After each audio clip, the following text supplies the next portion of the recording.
Fides Quaerens Intellectum, 이해를 추구하는 신앙을 모토로 하는 서우의 단상을 시작하겠습니다. 오늘의 주제는 정원을 가꾸는 일은 나라를 다스리는 것이다 라는 아포리즘입니다. 마음속에 비밀의 정원을 하나쯤 가지고 산다면 행복하지 않을까요? 그래서 사람들은 정원을 사랑하죠. 정원을 사랑하는 사람이면 누구에게나 떠오르는 인물이 있습니다. 바로 클로드 모네라고 하는 화가이죠. 모네의 정원은 만인의 연인처럼 모든 사람들의 연모의 대상이 되기에 충분한 요소를 갖추고 있습니다. 그곳에는 금방이라도 느껴질 것 같은 꽃향기와 그 향기만큼이나 화려한 수채화와 감동적인 스토리텔링이 있습니다. 모네 정원은 파리에서 자동차로 1시간 거리에 있는 지베르니라고 하는 마을에 있습니다. 모네는 그림을 그리는 화가이기 이전에 그가 그리고자 하는 정원을 직접 만든 정원사였습니다. 대개 아름다운 자연이나 풍경에서 아름다운 작품을 그려내지만 모네는 정원을 사랑하는 마음으로 그린 그림에 걸맞는 정원을 작품으로 만들어냈습니다.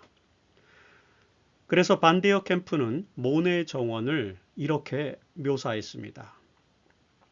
모네를 깊이 이해하고자 한다면 꽃으로 뒤덮인 지베르니의 성소를 순례하는 것이 필수적입니다. 그러면 그의 영감의 원천이 무엇인지 깨달을 수 있고 심지어 모네가 우리 가운데서 살아있는 듯한 상상 속으로 자신도 모르게 빨려 들어가게 됩니다. 모네 정원에 대한 캠프의 메타포는 정말 놀랍습니다. 그 평론가는 그곳을 성소라고 묘사했습니다. 이 지상에서 성소는 단 한 군데만 존재하는 거룩한 장소이죠. 성소는 신의 임재가 나타나는 유일의 장소입니다. 성소는 신의 창조와 사랑과 용서가 충만한 곳입니다. 모네 정원을 이 성소에 비유했다는 것은 그의 정원이 구별된 창조의 공간이자 충만한 생명의 공간이라는 사실을 고백하는 것입니다. 모네 정원은 그의 예술과 인생에 있어서 심장과도 같은 곳이라고 말하는 것이죠. 그곳에서 모네는 예술적 영감을 얻었습니다. 그리고 그곳에서 모든 삶을 향유하였습니다.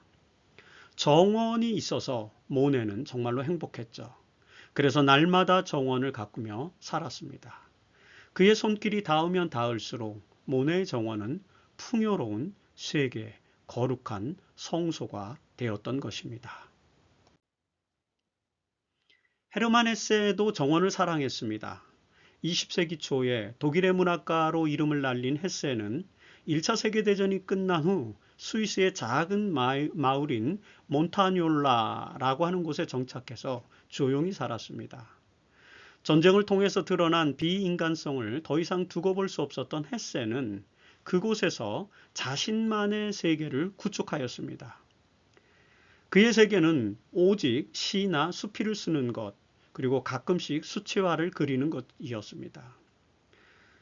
헤세는 인생의 대부분을 자기 세계를 구축하는 일에 바쳤습니다. 그리고 그 나머지 시간은 정원을 가꾸는 일에 몰입했죠. 헤세는 아름다운 루가노 호수가 보이는 곳에 자신만의 정원을 만들고 남루한 작업복을 입고 매일 그 정원을 가꾸었습니다. 그리고 헤르만 헤세는 정원을 가꾸는 것은 하나의 나라를 다스리는 것이다 라고 강조했죠. 헤세는 정원을 만들면서 자신의 나라를 다스렸던 것입니다. 헤르만 헤세가 쓴 정원 일의 즐거움이라는 수필집에는 이런 글이 있습니다. 세계는 이제 우리에게 거의 아무것도 주지 않습니다.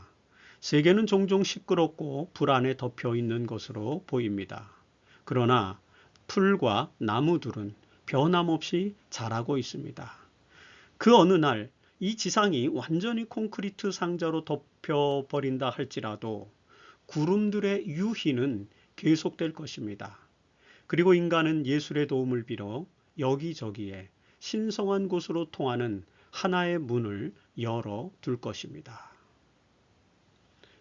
모네에게 있어서 정원이 성소였다면 헤세에게 있어서 정원은 신성한 곳으로 통하는 문이었습니다. 숲과 자연은 신성한 본질로 통하는 문이었죠. 그곳에 들어서면 누구나 평화와 행복의 공간으로 나아갈 수 있습니다. 인생의 궁극적인 목적인 행복은 언제나 그 정원에 있다는 것입니다. 그래서 자연은 신성한 본질로 통하는 문이라고 묘사한 것입니다. 그러나 언젠가부터 인간은 숲을 파괴하고 그곳에 콘크리트 상자들로 덮어버렸습니다. 세계 곳곳에 도시들이 세워지면서 신성한 곳으로 통하는 문이 사라졌습니다.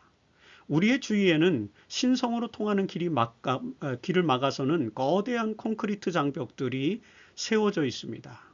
그러나 헤세의 희망사항처럼 인간은 아직 예술을 포기하지 않았죠. 그 예술의 힘으로 헤세는 정원을 만든 것입니다. 그렇게 해서 헤세는 신성한 곳으로 통하는 문을 하나 열어 두었던 것이죠. 정원은 우리에게 신성한 본질로 들어가게 해주는 문입니다. 그래서 예술을 포기하지 않은 사람들이 정원을 만들었다고 생각해 볼 수 있겠습니다. 타샤 튜더는 이렇게 말하곤 했습니다. 나는 정원을 무척 좋아해요. 나무나 꽃을 심고 키우며 돌보는 것을 좋아합니다. 많은 사람들은 타샤의 이 말을 무척 좋아했습니다. 아니, 부러워했다고 하는 편이 맞을 겁니다. 정원을 사랑하고 나무나 꽃을 키우는 것을 좋아하는 것보다 더 좋은 삶이 있을까요? 꽃보다 사람이라는 말이 있긴 하지만 그 말이 타샤에게는 사실상 예외였습니다. 타샤는 사람보다 꽃과 나무들을 더 좋아했습니다.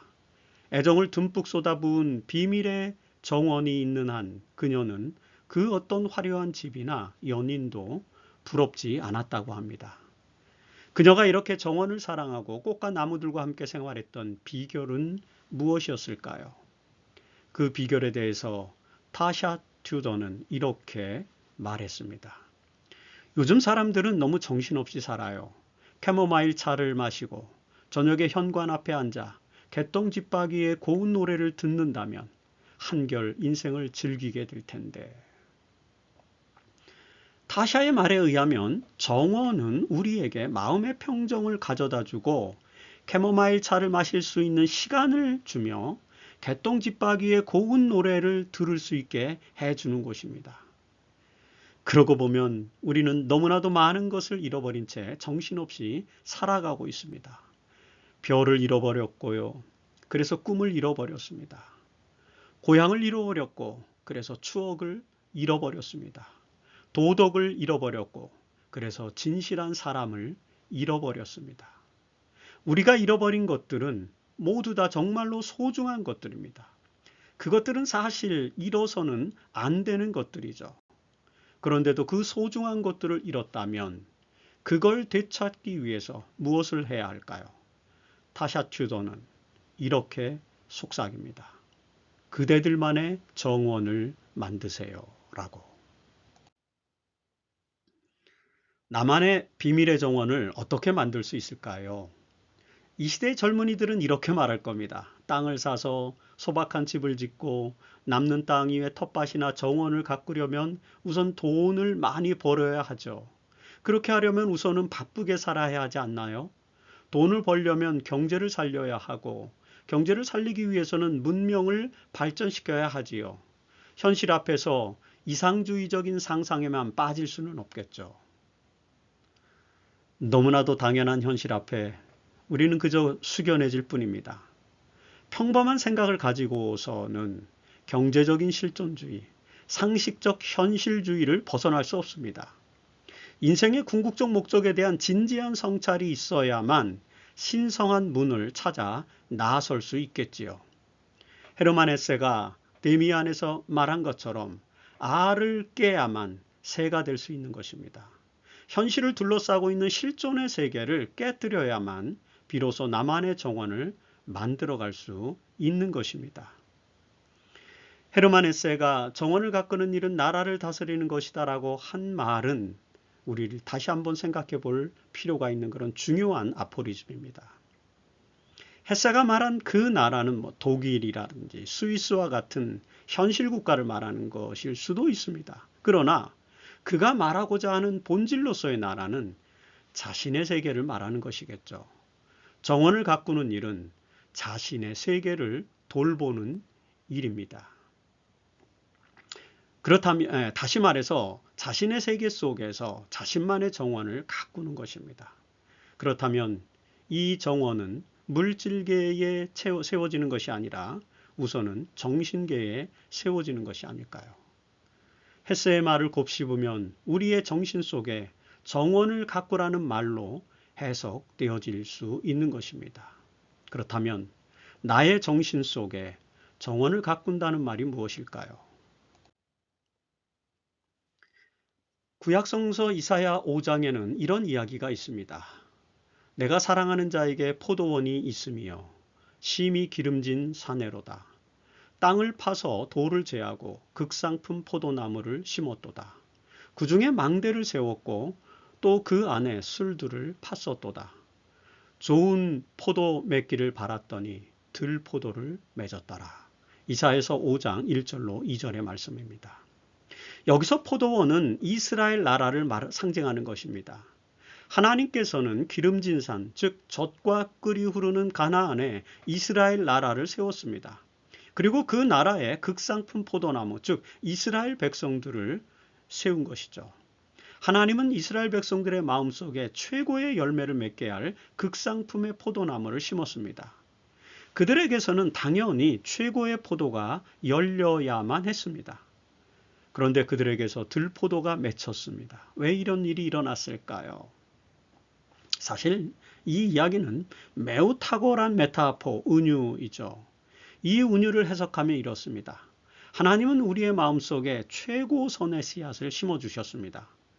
그런데 우리의 삶 속에서는 선의 결실뿐만 아니라 악의 결실이 함께 맺히게 되었다는 것입니다.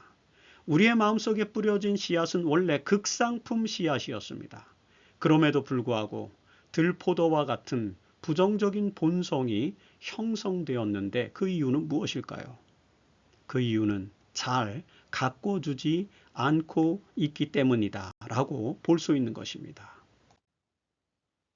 이와 관련해서 예수님은 마태복음 13장에서 이런 비유를 들려주셨습니다. 예수께서 그들 앞에 또 비유를 들어 이르시되 천국은 좋은 씨를 제 밭에 뿌린 사람과 같으니 사람들이 잘 때에 그 원수가 와서 곡식 가운데 가라지를 덧뿌리고 갔더니 싹이 나고 결실할 때 가라지도 보이거늘 집주인의 종들이 와서 말하되 주여 밭에 좋은 씨를 뿌리지 아니하였나이까 그런데 가라지가 어디서 생겼나이까. 마태복음 13장 24절로 27절의 말씀입니다. 우리의 마음속에는 좋은 씨앗이 뿌려진 것이 분명합니다. 그러나 세상을 살아가면서 많은 욕망들이 우리의 마음속에서 가라지가 자라게 하는 것입니다. 잡초는 인간의 욕망에 기생하기 때문에 생명력과 더불어 번식력이 강하죠. 그래서 제때에 뽑아주지 않으면 모든 곡식을 덮어버리고 말 것입니다. 우리의 마음속에 잡초가 자라지 않도록 잘 가꿔 주어야만 합니다. 정원을 가꾸듯이 마음의 정원을 가꾸지 않으면 아름다운 마음의 정원을 결코 만들 수 없을 것이라는 것입니다. 그런데 여러분, 잡초는 뽑아주어도 계속 생겨나죠. 잡초를 뽑는 것만으로는 잡초 제거가 불가능합니다. 그렇다면 잡초를 제거하는 가장 좋은 방법은 무엇일까요? 옛날에 어느 선생님이 4명의 제자들에게 광야의 잡초를 제거하는 방법을 물은 적이 있었습니다. 제자들은 저마다의 비법을 선생님께 말했습니다. 그러자 선생님은 자신들이 생각한 방식대로 잡초를 한번 제거해 보라고 지시하셨습니다. 다음날부터 제자들은 자기들이 생각한 방법대로 잡초를 제거하기 시작했습니다. 한 제자는 삽으로 잡초를 퍼냈습니다. 다른 제자는 불을 질러 잡초를 태워버렸습니다. 어떤 제자는 석회가루를 잡초 위에 뿌렸습니다. 그리고 풀을 베고 뿌리까지 다 제거한 제자도 있었습니다. 그러나 아무리 노력을 해도 잡초가 완전히 제거되지 않는 것입니다. 잡초를 제거하면 또 잡초가 새로 나게 되는 거죠. 하다 지친 제자들이 선생님께 돌아와서 어떻게 하면 잡초를 제거할 수 있는지 그 비법을 물었습니다. 그러자 선생님은 잡초가 있던 곳을 정리한 후에 그곳에 곡식을 심었습니다. 그리고는 정성스럽게 그 곡식을 심은 밭을 관리하였습니다. 그러자 잡초 대신 곡식이 풍성하게 자라게 되었습니다. 이 이야기는 우리에게 매우 중요한 교훈과 시사점을 가져다 주죠. 이 이야기 속에는 우리의 마음속에 비밀의 정원을 만드는 비법이 담겨져 있습니다. 황폐한 우리의 마음속에 아름다운 정원을 만들기 위해서는 어떻게 해야 할까요? 네, 아름다운 생각들을 심고 가꿔 주어야 한다는 것입니다. 우리의 마음속엔 죄된 욕망의 기초에 부정적인 생각들이 가득할 수 있습니다. 그러나 그 마음속에 꽃을 심고 나무를 심는다면 아름다운 정원이 만들어질 것입니다. 그래서 아름다운 비밀의 정원을 만들기 위해서 우리의 마음속에 심어야 할 것은 감사의 꽃들과 친절의 돌들과 배려의 나무들과 용서의 연못과 같은 것이 아닐까요? 이런 아름다운 요소들이 조화를 이루면 아름다운 마음의 정원이 만들어지게 될 것입니다. 그 아름다운 마음으로 여유롭고 풍성한 삶을 살게 되면 자신을 잘 다스릴 수 있게 될 것입니다. 결국 마음의 정원을 가꾸는 일이 자신의 세계를 다스리는 것임을 우리는 깨닫게 되는 것입니다. 우리의 마음의 정원을 잘 가꾸면 낮엔 새들이 깃들고 밤엔 별들이 쏟아질 것입니다. 여러분들의 정원을 잘 가꾸어 심령이 가난한 자들을 그 마음의 정원에 초대하는 날이 반드시 오기를 간절히 바라면서 오늘의 말씀을 마치겠습니다.